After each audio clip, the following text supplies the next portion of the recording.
Salam harmoni. Halo sahabat pendidikan, apakah Anda pernah mendengar terkait tentang filsafat pendidikan? Kalau kalian pernah mendengar terkait filsafat, pasti pemikiran awal kalian bakal, oh ini pasti bakal banyak berpikir. Lalu, oh apakah ini terkait ateis atau tidak punya agama dan lain sebagainya terkait mitos-mitos yang pernah Anda dengar terkait filsafat. Namun di sini saya tidak akan membahas terkait tentang itu. Di sini akan membahas terkait bagaimana sebuah pendidikan dibedah melalui segi filsafatnya, yaitu melalui ontologi, epistemologi, dan aksiologi.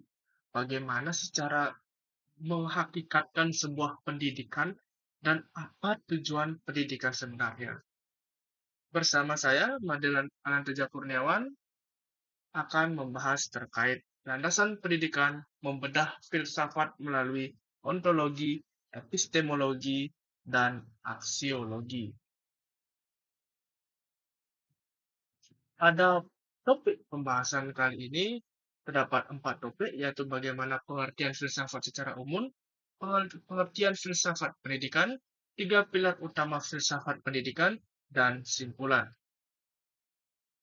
Nah, berawal dari definisi filsafat terlebih dahulu, di mana filsafat itu berasal dari bahasa Yunani kuno atau bahasa Yunani, yaitu ada philia dan sophia, di mana philia atau philos ini disebut dengan cinta dan sophia itu adalah kebijaksanaan. Di mana jika diambil dari etimologi, dari definisi filsafat ini adalah cinta kebijaksanaan. Nah, di mana namun filsafat itu tidak hanya terbatas dari cinta pada kebijaksanaan, melainkan lebih dari itu. Filsafat adalah sebuah disiplin ilmu yang mempelajari persoalan-persoalan yang paling mendasar dalam hidup manusia secara kritis dan sistematis. Nah, di mana pertanyaan seperti dari mana kita berasal, apa itu kebenaran, apa sih itu hidup, apa itu bumi, dan lain sebagainya itu adalah ranah dari filsafat.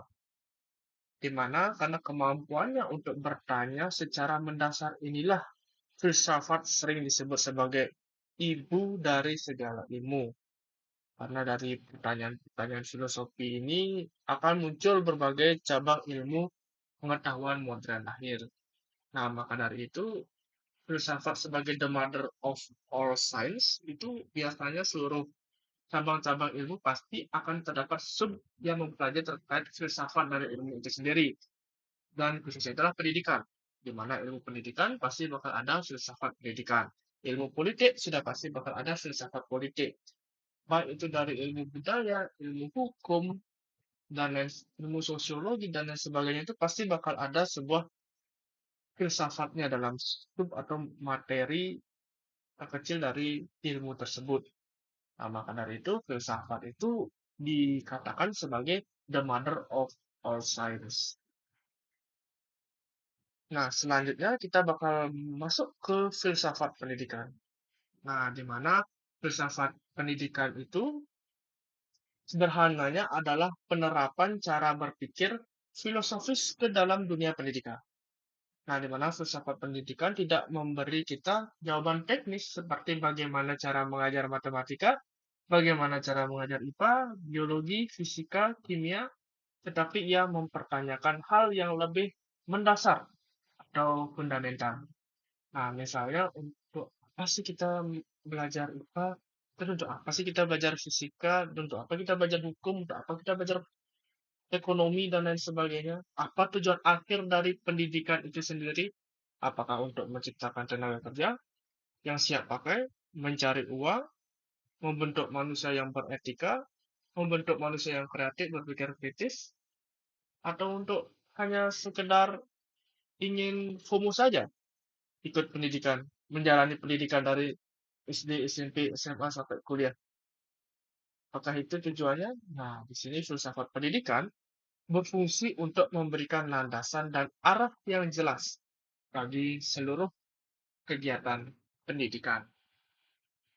Nah, di mana di sini terdapat beberapa pertanyaan kunci sebenarnya, yaitu ada untuk apa pendidikan itu ada, apa yang Seharusnya diajarkan bagaimana cara mengajar yang paling efektif dan siapa yang berhak mendapatkan pendidikan. Sampai ke subjeknya yang mendapatkan pendidikan itu dibahas di filsafat pendidikan. Nah, sebenarnya jika kita berbicara terkait filsafat pendidikan, itu terdapat pilar-pilar utamanya. Karena untuk memahami filsafat pendidikan secara mendalam, kita perlu melihatnya melalui tiga cabang utama filsafat yang menjadi pilarnya. Yaitu ketiga pilar ini ada ontologi, epistemologi, dan aksiologi. Masing-masing bakal menjawab pertanyaan yang berbeda, namun saling terkait tentang pendidikan. Nah, selanjutnya yaitu kita bakal membahas pilar yang pertama, yaitu terkait ontologi. Di mana ontologi ini adalah cabang filsafat yang mempertanyakan hakikat dari keberadaan atau realistisnya bagaimana. Nah, biasanya dalam konteks pendidikan itu, ontologi ini bertanya, apa hakikat dari semua yang terlibat dalam pendidikan? Nah, ada pertanyaan, apakah apa sebenarnya hakikat seorang murid? Apakah ia seperti kertas kosong yang siap kita tulis, seperti di pandangan behaviorisme? Atau apakah ia individu dengan potensi bawaan yang harus kita bantu kembangkan? Berarti ada terdapat pandangan humanisme. Nah, jawaban di atas pertanyaan ontologis ini akan sangat mempengaruhi cara kita merancang dan sistem pendidikan. Nah, dari sinilah kita dalam ontologi pendidikan ini kita bisa mengetahui hakikat dari pendidikan tersebut dan keberadaan, eksistensi, dan realitasnya itu seperti apa. Bagaimana cara memandang kita subjek yang bakal mengikuti pendidikan. Tidak hanya sekedar transfer ilmu ke murid sebagai bank of knowledge, sebagai dia hanya menerima saja, dan sebagainya. Akhirnya kita harus mengetahui secara fundamentalnya bagaimana. Maka dari itu baru kita bisa membuat sebuah sistem pendidikan, sistem pembelajaran di dalam kelas supaya berjalan seperti efektif dan efisien. Itu yang dibahas pada ontologi. Nah, di sini dapat beberapa pertanyaan sebenarnya. Selain hakikat sebesar ini, apa hal realistis yang dipelajari dalam kurikulum? Sampai kurikulum pun itu bakal dibahas secara fundamental. Apakah realis itu objektif dan terukur atau subjektif dan dikonstruksi? Hanya apakah hakikat dari pendidikan itu sendiri?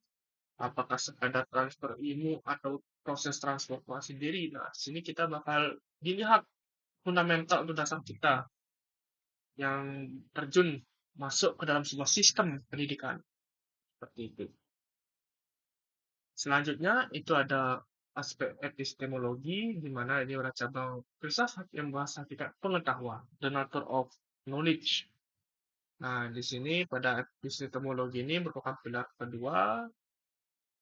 Jika ontologi itu bertanya apa itu realitasnya, maka epistemologi bertanya bagaimana kita tahu tentang realitas tersebut. Nah, ini merupakan hakikat pengetahuan dalam pendidikan. Pertanyaan yang menjadi sangat praktis itu sebenarnya adalah bagaimana cara murid belajar dan memperoleh pengetahuan. Apakah pengetahuan itu hanya ditransfer langsung dari guru ke murid, atau murid harus mengkonstruksi pengetahuannya sendiri, melalui pengalaman dan penemuan, dan pilihan metode mengajar yang kita seperti apa, model yang kita seperti apa, apakah kita harus ceramah, diskusi, membuat proyek berbasis masalah, kasus, kita sangat bergantung ini pada pandangan epistemologi yang kita ambil. Maka dari situ, dari aspek epistemologi ini bakal muncul beberapa model, metode, dan lain sebagainya. Tuh, dapat model yang berbasis kasus, PBL, masalah atau PBL, ada berbasis kasus, ada CBL, bisa berupa project, PJBL, atau terkait dari kontekstual, dari kehidupan mereka sehari-hari itu bagaimana, dari pengalaman yang pernah kita lalui itu bakal muncul model-model seperti itu. Metode pun ya seperti itu, ada pakar tutor sebaya, ceramah, diskusi, dan lain sebagainya. Dalam pandangan epistemologi, dalam aspek epistemologi ini, kita bakal memahami metode-metode yang tepat untuk mendapatkan ilmu yang benar, baik melalui pengalaman indrawi, rasionalitas, maupun intuisi, serta menetapkan kriteria validitas. Di sebelah kiri itu terdapat pertanyaan yang beberapa pertanyaan praktis biasanya dipertanyakan untuk menguji aspek dari epistemologi itu. Nah, selanjutnya itu ada aksiologi, di mana yang bukan cabang filsafat yang membahas hakikat nilai the nature of value. Nah, di mana the nature of value ini terbagi menjadi dua, ada etika atau moralitas dan estetika atau keindahan. Nah, nilai-nilai ini yang akan membentuk pribadi dari peserta didik. Nah, dalam pendidikan, aksiologi itu pasti bakal mempertanyakan nilai-nilai yang kita ingin tanamkan ini seperti apa. Nah, seperti sekarang yang harus terdapat pada profil pelajar Pancasila, atau harus menanamkan keterampilan yang lain seperti keterampilan 6C pada abad 21, apa fokus kita hanya ke nilai akademis seperti peringkat, nilai sebuah salah satu mata pelajaran, ataukah kita juga ingin menanamkan nilai etika atau kejujuran, empati, tanggung jawab, dan bagaimana peran pendidikan ini membentuk karakter dan moralitas siswa. Ini semua ada dalam domain aksiologi, artinya dalam sebuah kita melakukan penilaian seperti ada kognitif, afektif, psikomotor itu bakal muncul akibat dari fundamental dari aksiologi pendidikan ini. Gitu. Nah, selanjutnya yaitu simpulan dari apa yang kita bahas itu terkait dengan filsafat pendidikan ini seperti menyediakan sebuah peta atau kompas bagi para praktisi pendidikan, di mana ontologi itu asumsi tentang realitas akan menentukan epistemologi cara kita belajar dan kebanyakan diarahkan ke aksiologi nilai yang ingin kita capai itu apa gitu. Dan memahami ketiga pilar ini biasanya membantu guru, pembuat kebijakan, bahkan orang tua pun sekalipun bisa mengambil keputusan yang lebih sadar dan bertujuan dalam pendidikan. Nah, artinya seperti guru bisa memilih model pembelajaran, metode, dan lain sebagainya untuk sebuah materi yang cocok untuk peserta didiknya. Pembuat kebijakan bisa mengatur beberapa kurikulum dan kebijakan dalam mempengaruhi dari sistem pendidikan di suatu negara, dan bahkan orang tua, yang dimana orang tua itu tidak hanya sekedar, oh saya akan memasukkan anaknya ke sekolah karena semuanya mengikuti jalan yang seperti itu. Artinya tidak mempunyai sebuah alasan khusus atau fundamental yang khusus mengapa orang tua memasukkan anaknya ke sekolah. Artinya itu harus punya alasan khusus, harus punya jawaban khusus, dan fundamental yang kuat untuk menjawab pertanyaannya seperti itu. Dan orang tua harus mengambil keputusan yang benar dan lebih sadar apakah ini merupakan tujuan dalam pendidikan. Demikian pemaparan dari saya mengenai landasan filsafat pendidikan yang dikaji melalui aspek ontologi, epistemologi, dan aksiologi. Semoga dapat memberikan gambaran yang jelas mengenai di balik praktik pendidikan yang sebenarnya dan apa yang harus kita decision supaya lebih sadar, lebih tepat, dan lebih benar serta relevan untuk kedepannya. Mungkin sekian dari pemaparan saya. Mohon maaf jika ada salah kata. Terima kasih. Salam. Harmoni.